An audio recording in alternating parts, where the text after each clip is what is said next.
Okay, so we've been solving these by completing the square, but the next thing I'm going to show you is the thing called the quadratic formula. The quadratic formula is basically completing the square, but they complete the square first, and it's a plug and chug formula. So in other words, I have this problem where I have negative 5x plus 2x, minus 2x minus a equals 0, which is written in the form ax squared plus bx plus c. And when we go to complete the square, normally what we do, the first thing that we would do is we would subtract 0 from both sides.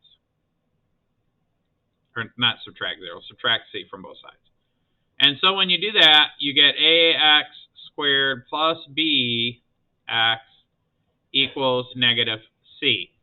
Now, I said that works when a equals 1, but really what you end up doing is you divide everything by a. So if I divide this by a, and I divide this by a, and I divide this by a, I end up with x squared plus b over a times x is equal to negative c over a. All right? So now that I've gotten that, what I want to do is what we've been doing is taking this term here. Whoops. We've been taking this term right here, and we've been dividing it by 2 and squaring it, right? So it's the same thing, but it'll look a little different. So I have x squared plus b over a times x, and then we add something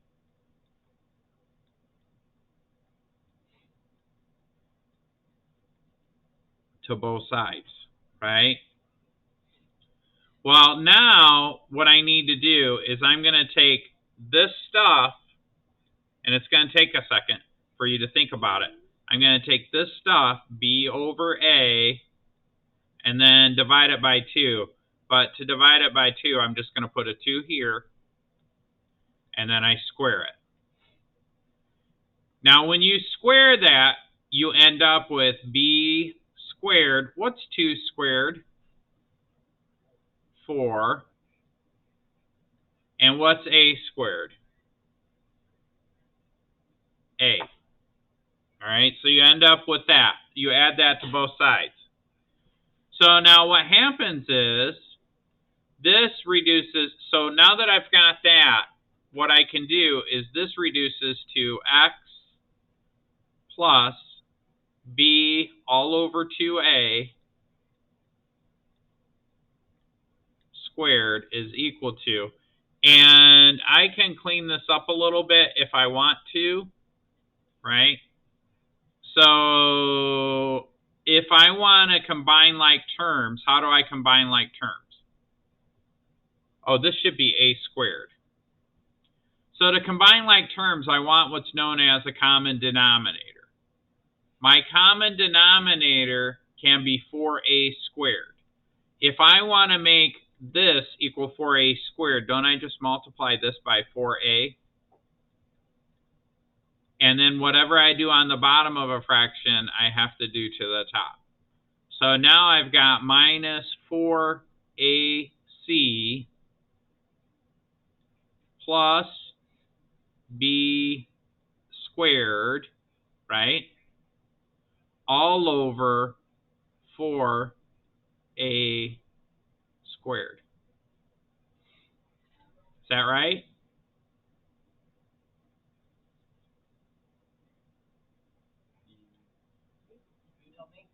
So now, what's the next step usually?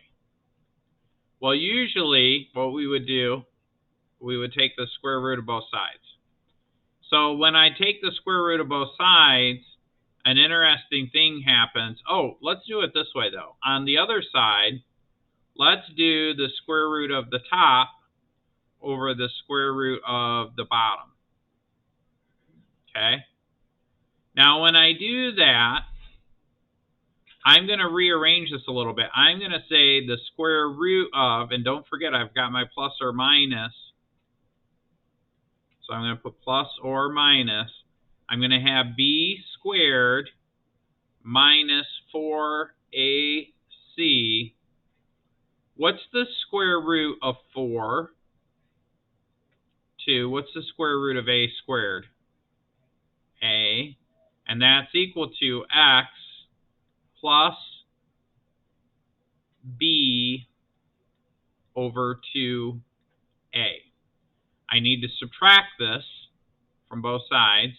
B 2a minus b 2a.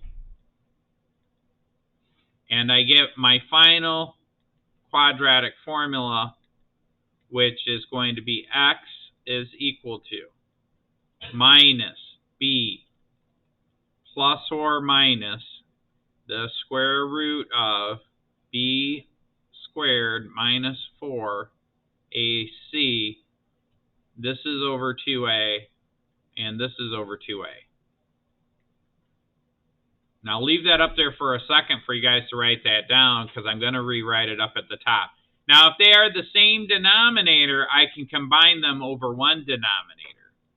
In other words, way up here at the top, I'm going to write down x is equal to minus b plus or minus the square root of b squared minus 4 times a times c all over 2a. This is what we call the quadratic formula.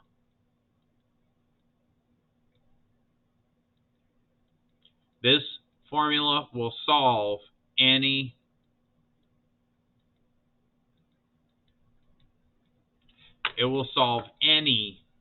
quadratic equation.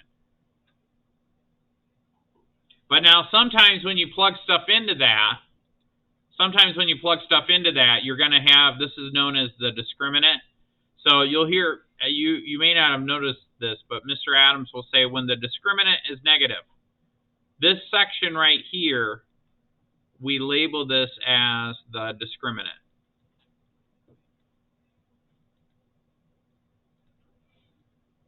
My handwriting got a little sloppy there, but that's known as the discriminant. If the discriminant is negative, then we get some goofy complex number, because we're essentially taking the square root of a negative number. Does that make sense?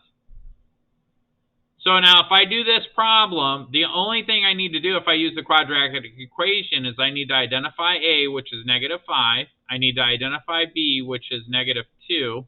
Whoops. So a equals negative 5, b equals negative 2. Well, not 2x, just 2. And c equals what? Negative 8. So what I'm doing is I'm identifying the a, I'm identifying the b, and the c. And it has to be equal to 0. Sometimes it's not set up to equal to 0. This only works when you set it up equal to 0.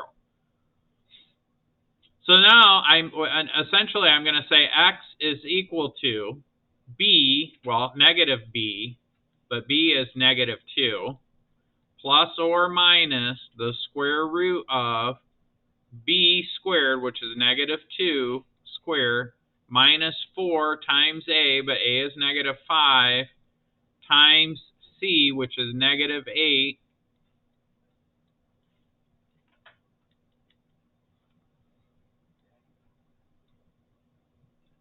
all over 2 times a, which is negative 5.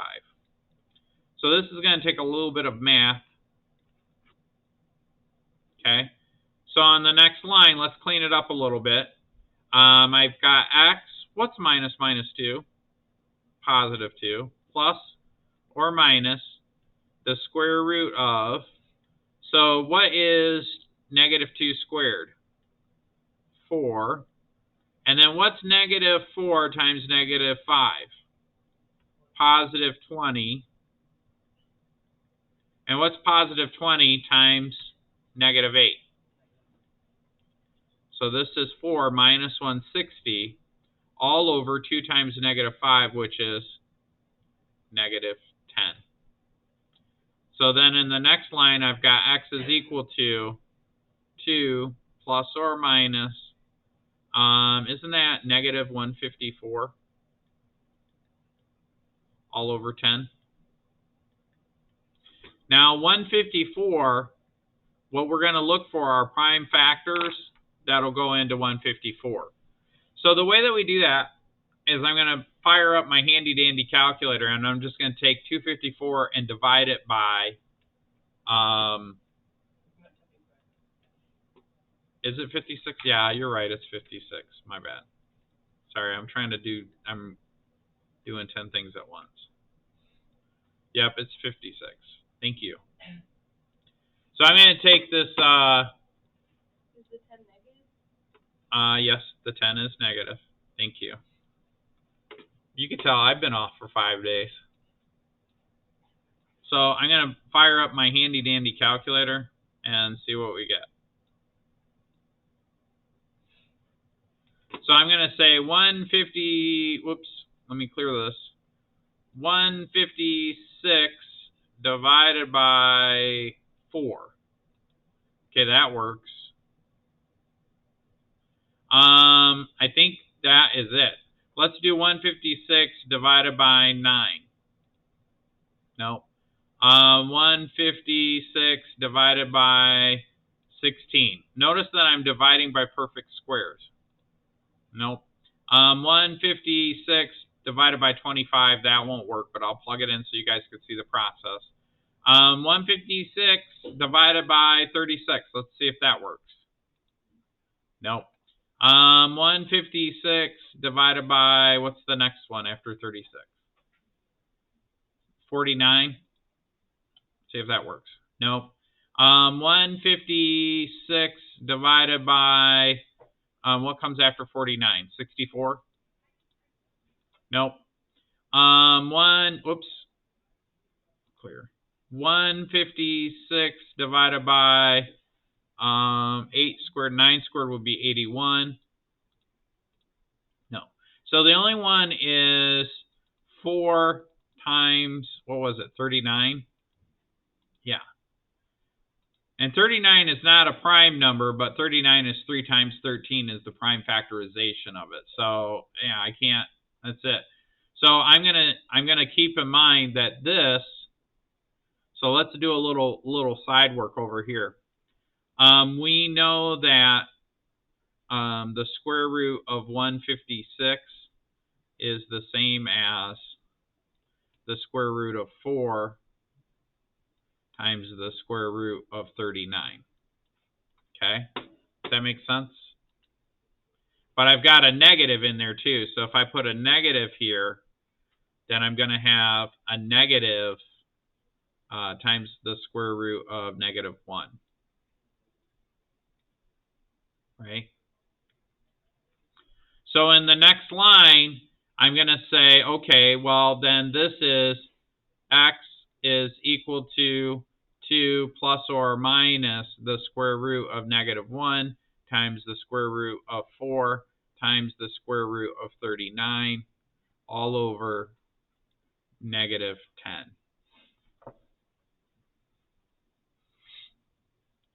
And I know that that is the same as 2 plus or minus. What's the square root of 4? 2. What's the square root of negative 1? I. So I'm going to say plus or minus 2i times the square root of 39 all over negative 10. Then in the next line, I'm going to factor out a 2. 2 times 1 plus or minus I, the square root of 39, all over negative 10. So then in the next line, you guys don't realize this, but 2 over negative 10 reduces down to 1 over negative 5, doesn't it? And then we leave this the same.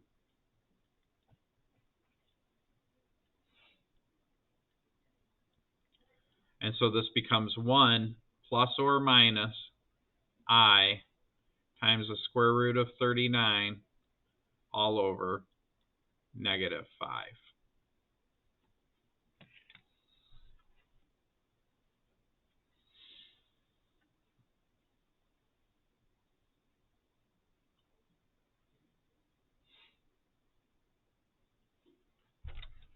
And that is our final answer.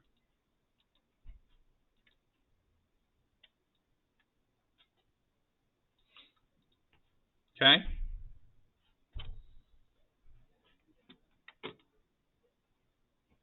Now, there will only be one or two problems like that. This is going to be a little bit harder. This is really going to challenge you guys with regards to your algebra skills, because there's a lot of reducing on that problem. Any questions?